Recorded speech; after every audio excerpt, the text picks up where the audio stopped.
Et si je vous disais que nous vivons déjà les prophéties annoncées, que les signes sont là sous nos yeux, mais que la plupart les ignorent? Regardez autour de vous. Guerres, injustices, confusion. Le bien devient mal et le mal est glorifié. Tout cela n'est pas un hasard. Ce sont des signes, des indices laissés par le prophète Mohammed, paix et salut sur lui, annonçant un bouleversement imminent. Le monde change, le Mahdi est proche. Mais la vraie question est, sommes-nous prêts à le reconnaître? Préparez-vous. Ce que vous allez entendre pourrait changer votre vision des choses. 1. Le monde en mutation. Les signes sous nos yeux. Une ville endormie, une humanité aveugle. Imaginez-vous marcher dans une ville silencieuse. Les néons vacillent au-dessus des rues désertes, des ombres s'étirent sous les lampadaires, et dans l'air flotte une tension que personne ne semble percevoir. Les visages sont ternes, les âmes semblent porter un poids invisible. Chacun avance, absorbé par ses propres préoccupations, tandis que des signes clairs s'étalent devant eux comme un livre ouvert. Mais qui prend vraiment le temps de les lire? Dans ce monde moderne, où l'information circule plus vite que la pensée, nous sommes assaillis de nouvelles catastrophiques, guerres incessantes, inégalités grandissantes, corruption généralisée. Pourtant, au fond, ce ne sont pas de simples événements isolés. Ils sont les échos de prophéties anciennes, des indices que nous sommes entrés dans une époque charnière. Les avertissements oubliés. Le prophète Muhammad, paix et salut sur lui, nous a avertis que des temps de confusion précéderaient l'apparition du Mahdi. Des temps où le faux se draperait des habits de la vérité, où l'injustice deviendrait la norme et où la foi serait mise à rude épreuve. Aujourd'hui, nous voyons des figures corrompues être vénérées, tandis que ceux qui défendent la vérité sont réduits au silence. Regardez autour de vous. Ceux qui trahissent sont célébrés, tandis que ceux qui s'efforcent d'être justes sont moqués. Le licite et l'illicite sont devenus flous aux yeux du monde, et l'homme moderne, perdu dans le bruit incessant du divertissement, ne remarque même plus à quel point son cœur s'est éloigné de la lumière divine.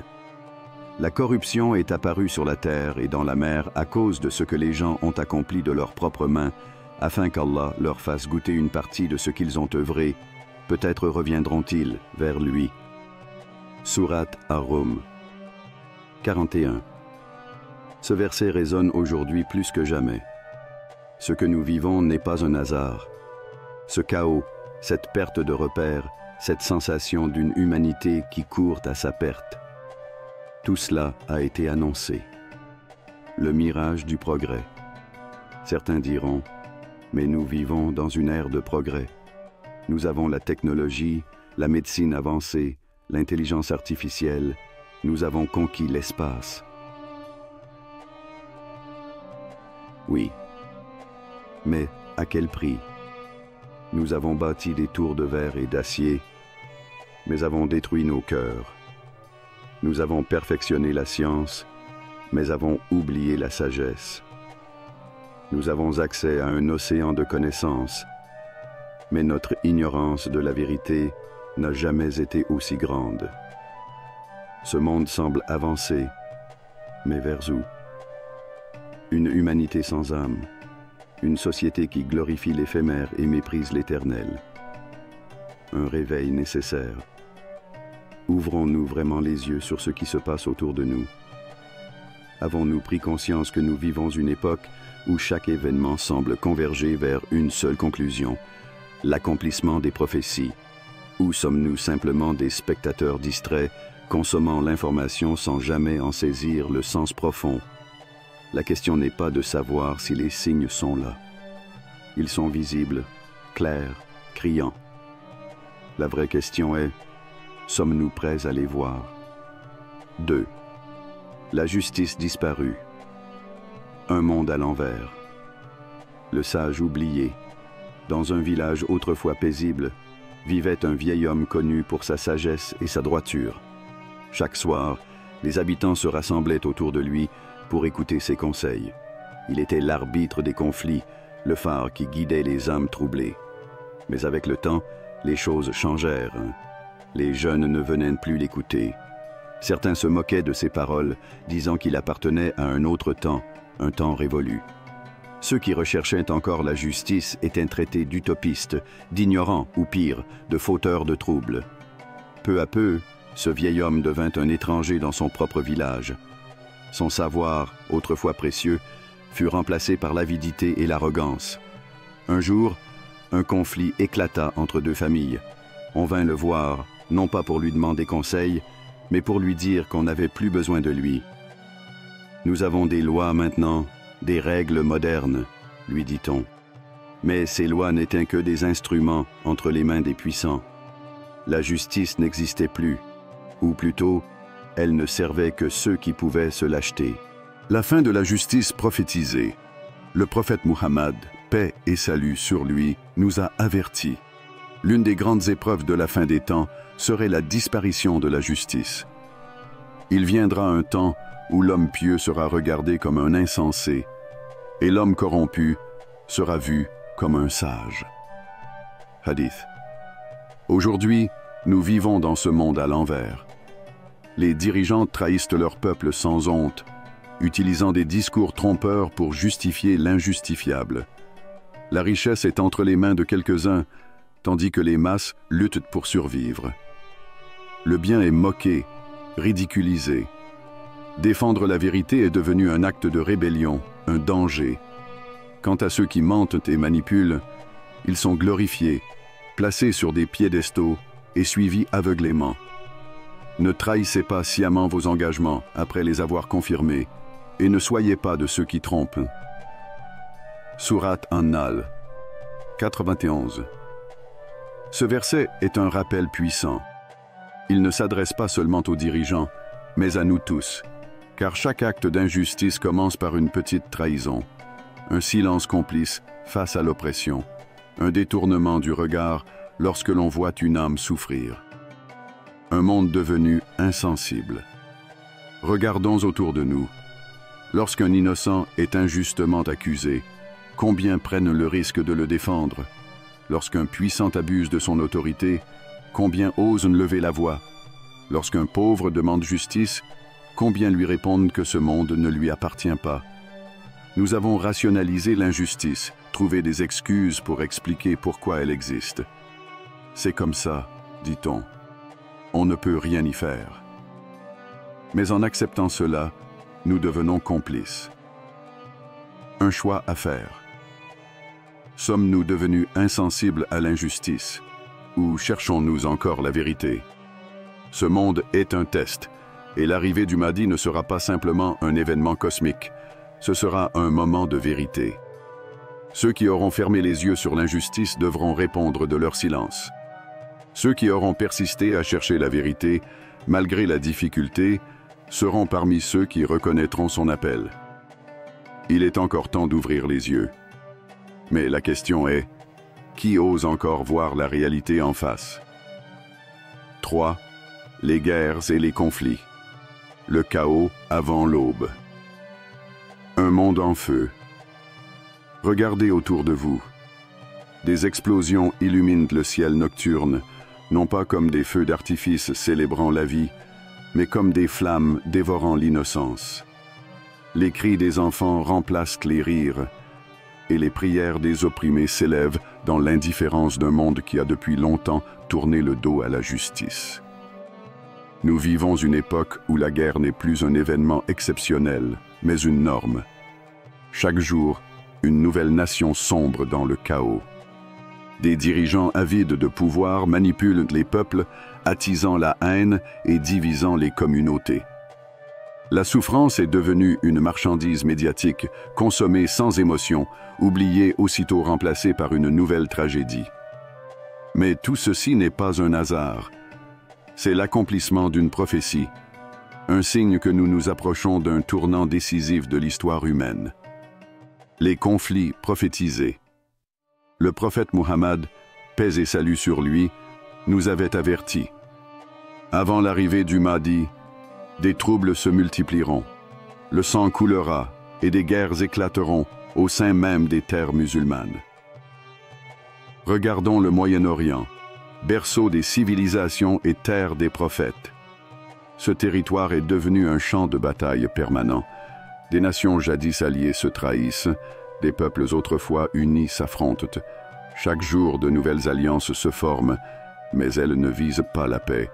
Elles préparent la prochaine guerre, quand les âmes seront réunies avec leur corps, et que les tombes seront bouleversées. Chacun saura alors ce qu'il a avancé et ce qu'il a retardé. Sourate Al-Infitar 5-6. Ce verset résonne aujourd'hui comme un avertissement, car les tombes ne cessent de s'ouvrir. Les âmes quittent ce monde à un rythme effrayant, et chaque dirigeant, chaque soldat, chaque spectateur passif devra rendre des comptes sur ce qu'il a fait ou n'a pas fait. La grande illusion. Mais pendant que ces guerres ravagent les nations, que faisons-nous? Sommes-nous réellement conscients du drame qui se joue, ou sommes-nous distraits par les illusions de ce monde? Les écrans nous hypnotisent. Nous voyons ces images de guerre, mais elles ne nous touchent plus. Nous nous indignons quelques minutes, puis passons à autre chose. Pendant que les bombes tombent sur des innocents, nous discutons de choses futiles. Nous nous perdons dans des divertissements, comme si tout cela était normal. C'est là la plus grande ruse de Shaitan. Nous endormir, nous faire croire que tout cela est loin de nous, que nous n'avons pas à nous en soucier. Un choix à faire.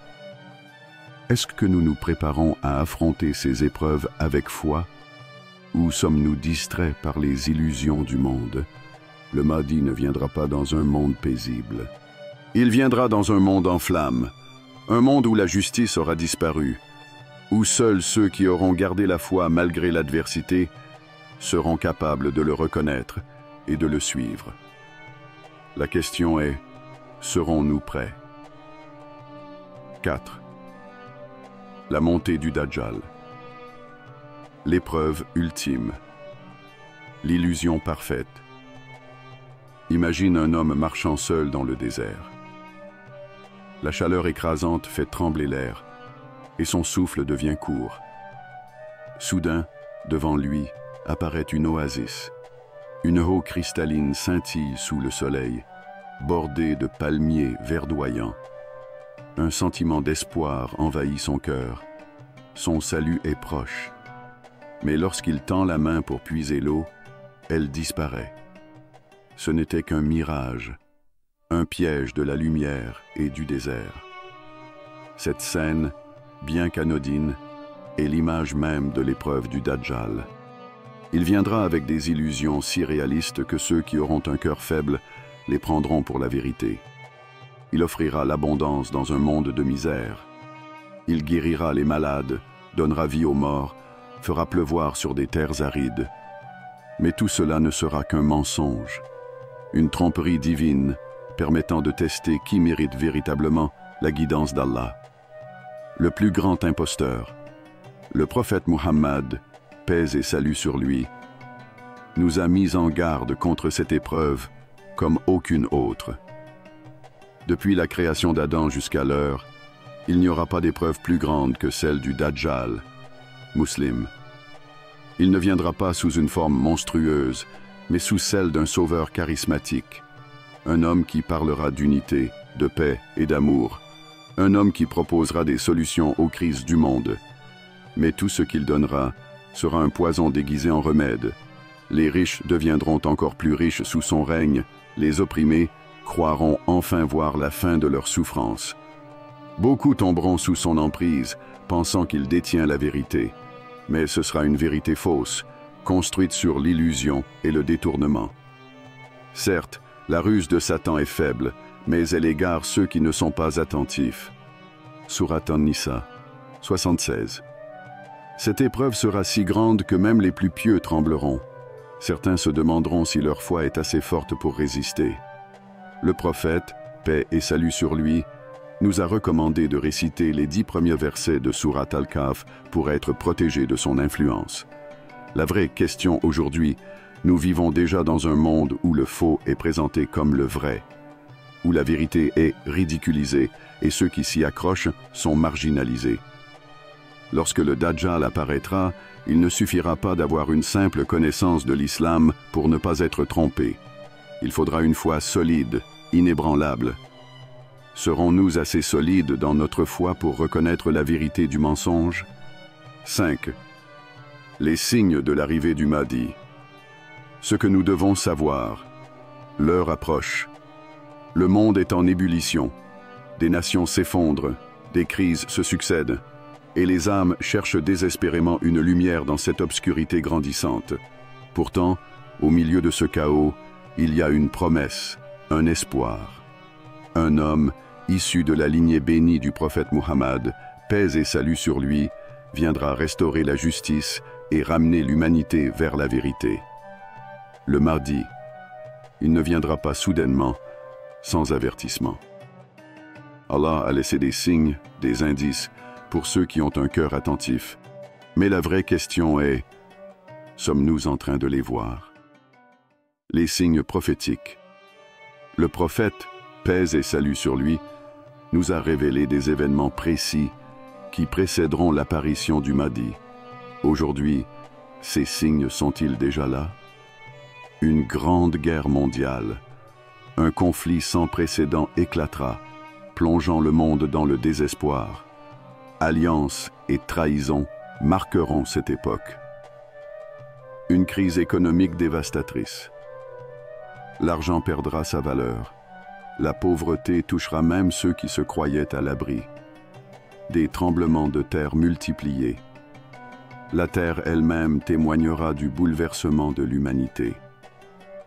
Une éclipse inhabituelle. Des phénomènes célestes perturberont le ciel. Une voix dans le ciel. Un appel sera entendu à travers le monde, annonçant son arrivée. Ce sont des signes que personne ne pourra ignorer, et pourtant, beaucoup détourneront le regard, trop préoccupés par leur distraction. Et dit, la vérité est venue et l'erreur a disparu, car l'erreur est destinée à disparaître. Sourate Al-Isra, 4:31.